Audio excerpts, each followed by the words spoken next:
Hi, everyone. I'm Dr. Tracy Scapestra, and this is Body Talk. Every week, Embodied Learnings brings you Body Talk because the body is really important to us. We are committed to bringing the body into the curriculum and into the classroom. We do this because we believe that it supports student learning, student engagement, mental health and wellness, and thrive in classrooms and school environments. Now, this week, I'm here by myself. I'm here because I wanted to talk to you about something that is really dear and near to my heart. We are talking about bullying. Now, I wouldn't say that bullying per se is what's near and dear to my heart, but talking around and about this subject is really important to me. I did my doctoral research at the Ontario Institute for Studies in Education at the University of Toronto on school related gender based violence. I worked in a school for 5 months with grade 7, 8 students, and my research was specifically looking at school related gender based violence. There was something really important that I learned while I was doing my research, as well as when I was looking at the data after, and I was really working through what it is that I learned. What were the findings of this research study? And the one thing that became very, very, very clear is that we need to look very differently at how we think about bullying. So, this is National Bullying Prevention Month. And it is something that comes in October as a way of talking about how do we put anti bullying policies in place? How do we look at anti racism and things like that? What I think happens when we talk about bullying is that we forget what lens we're really looking at, what it is that we're really thinking about and considering when it comes to bullying. So, in the work that I did, because mine was so gender focused, I realized that many things that teachers and administration and students and parents consider to be bullying was something that we could look at and name very differently. In the situation that I was in, where I was specifically looking for issues related to gender that students might call bullying, actually was very sanitized and depoliticized when we just looked at it simply as bullying. Is it relational? Is it verbal? Is it physical? Is it social? What are the sort of things going on? But we didn't get to the root of the problem. We didn't actually get to the point of, is this about gender? When we think about bullying issues, we need to name them for what they are. We need to look, is this about gender? Is this around someone's gender identity? Is this around someone's gender expression? Is this around someone's sexual orientation? We need to look at these situations and ask, is this a racial issue in nature? Is this about oppression and discrimination based on the color of someone's skin? Because when we are always looking at these issues just through the simplicity of bullying, we are missing what's really at the heart of what is going on, what is happening socially within schools, what is happening relationally between students.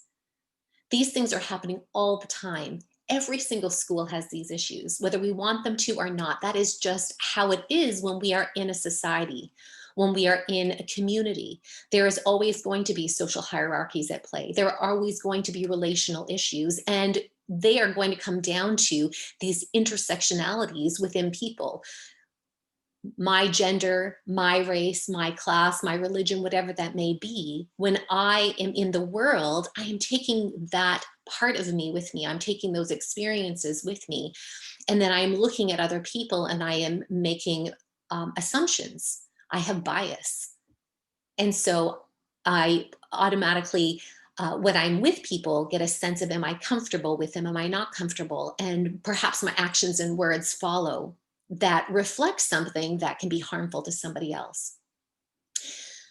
So this week, I really wanted to talk to you and also make connections to the body. And that's what's really critically important. So this is a huge topic. Huge, huge. We could go with this in many directions. And I really hope in the future to speak specifically to some of them. I'd like to really talk about gender based violence and what that is and bring it into the context of the body and why that matters. And the same with looking at anti racism in education and how that connects to the body and so forth. Because really, it all comes down to that. I mean, the way in which that we look at others and make identifications of them, again, those assumptions and bias really come down to how do we perceive people based on what we see. Ways that you can explore this with your students is about helping them get into their own bodies and start to have a sense of who am I and how do I identify in this body with all these parts of myself? What are my identities? How do I um, feel that I am situated in the world? What are ways in which I notice the inequities, in which I notice that people have stereotypes and make assumptions about me? How do I do that about others? So some of the work that we have to do, again, is not just talking about sort of bullying discourse, sort of this, these generalized statements of bullying is bad and having assemblies and how we need to treat others, but we need to really start looking at sort of the diversity of individuals in our class and how so much of this is very systemic and it erupts naturally and we need to disrupt it. And the arts provide a really amazing way of doing that, where you can actually watch various artists from different communities that are very diverse. And how is it that they express themselves? How do they tell their stories? There are dance companies and spoken word artists and just amazing human beings that are doing some incredible work that is very political in nature, that is very much about expressing their emotions, telling their stories, their histories, their perspectives, their ways of knowing, and that we can learn through that. And how do we bring that in the classroom so that we can use the arts, so that students can start to talk about themselves and students can work together to learn about each other? Because ultimately what we need to do is we need to build community, and we can use our bodies and be creative and self-expressive to do that. Creativity is the most beautiful way in which you can help students to break down barriers, where you can talk about really difficult things. And I love that with the arts, when it's done effectively, when you build trust and respect within a community, when you build up those sort of connections and ways of being and collaborating, that you can actually use the arts as a vehicle for some very powerful learning about each other. So I wanted to present you with that today. I feel like I've just sort of covered the surface. I know that there's so much more, and I promise you, that as embodied learnings continues to grow, we are going to continue to bring these subjects to you and provide resources and ways that you can learn about how to do this.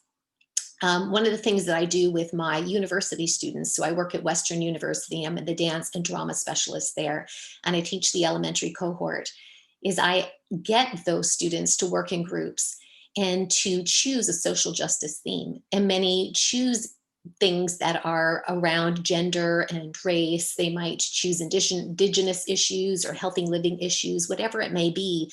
And we use the arts for them to talk about, well, what is this? What is at the root of this? What is the problem?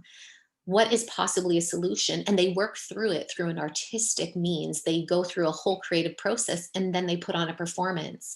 And not only do they learn something through that process, but those that get to watch the performance are left with this sense of, wow, I hadn't thought about that before. The whole point is that we have to start somewhere. We need to take action. And the arts are a really beautiful place in which we can do that. So I'm going to leave that with you today. This is our short body talk. Next week, we will have a special guest. But until then, I wish you all the best. I hope you're doing well in your classrooms or online. I know that this is a precarious time, and many of my friends and colleagues I've spoke to are feeling a little tired right now. It's been a big adjustment, but I want you to know that you are doing amazing work, and I am with you, and I am thinking about you. And I want to thank you for being with me and for being a part of Embodied Learnings and wanting to learn from us. I would love to hear from you. By all means, if you have a comment or a suggestion, something that you want to learn more about, would you please let us know? Because we love to hear from you. Well, until next time, I want to just direct you to our website. If you haven't been there, if you're somebody that's just watching for the first time, you can go to www.embodiedlearnings.com. We have lots of things there for you to see, to download, so you can learn with us. Wishing you well until next week. Have a wonderful day.